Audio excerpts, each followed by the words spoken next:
In this video, I want to show you how to add questions to a question bank within As You Learn. And this is actually the first step to building the quiz. You need to have the questions first. So once you're on the main course page, go under the gear and go to More. From here, scroll down, and there's the question bank link. Once you're on this page, I'm going to recommend that you click the Categories tab. Categories are folders. They're a way to organize all those questions. If you use Quiz-A-Lot, this is a great way for you to keep things very organized so you can find what you're looking for in case you need to edit anything. So your first step is actually to add a new category. I'm just going to call this one Junk. Once you name it, hit Add Category. And there it is.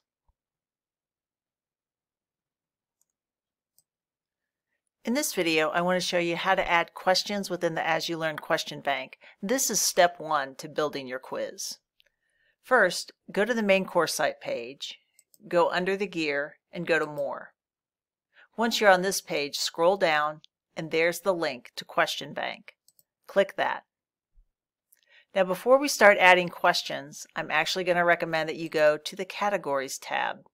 Categories are like folders. They're a way to keep you organized so that you can group questions together.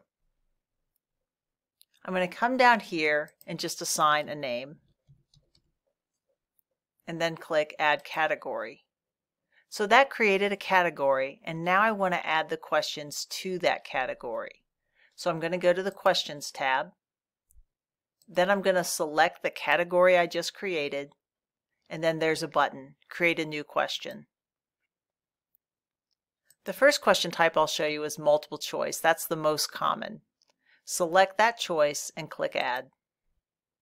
From here, give the question a name. Question names are not something students see. That's something for you as the teacher, so in case you need to go back and edit, you can just find the question by the name itself. The question text, this is what the students will see. So just paste the question in there. The default points within questions is 1, and I'm going to recommend that you leave it on 1 unless it's an essay question or something that's more complicated and you want to give it more weight. Default points doesn't mean the ultimate point. It's really more of a weighting system. So if things are all of equal value, just leave it on 1.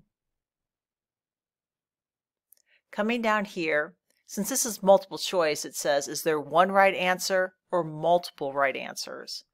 So one right answer means there's one shot. Multiple would be, for example, if I said, which of these celebrities starred in this film? Select all. If I have them picking multiple things, that's what I would want to do. In this example, there's one right answer. You also have this option, Shuffle the Choices. Usually we recommend shuffling unless you're doing something like all of the above. If you're picking something like all of the above, you don't want that to be choice A, so shuffling would be bad in that instance. I'm going to go ahead and leave this checked. Down here below, this is where you type your answers and weight them. Now in this example, I've already typed in the options. So choice 1 for who was the first president of the United States, Abe Lincoln is incorrect, so you would receive no credit for that answer. George Washington is correct, and that's why I put 100% there. Whatever is the correct answer gets 100%. Then as you scroll down the page, I have some other incorrect answers. When you're all done, just hit Save Changes. So here I can see my category. There's the question I just created. If I want to edit this for any reason, I would click the cogwheel. That's going to take me back to the editing mode. Or if I just want to preview what would the question look like, I can click this button. It looks like a magnifying glass.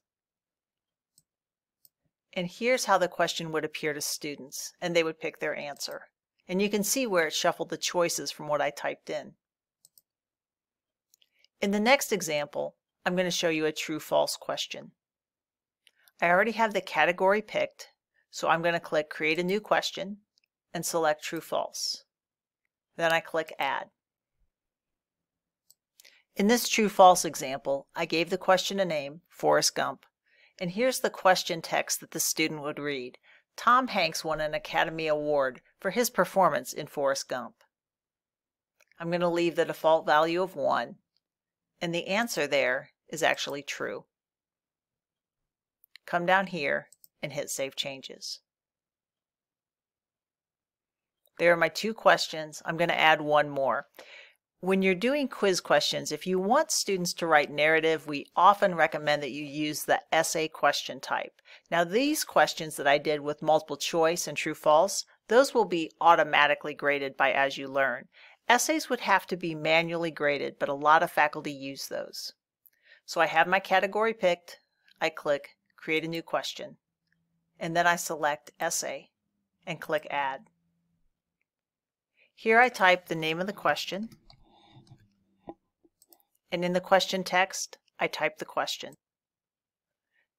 Essay questions are easy to write because you don't have to identify the correct answers, but they're harder to grade. You should also be aware you have a number of options of things that you can do for formatting within these questions. I've been typing straight text, but you do have the ability to add images and links to files if you need to.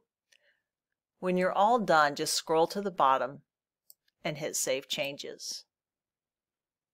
And there are my questions. I hope this video helps.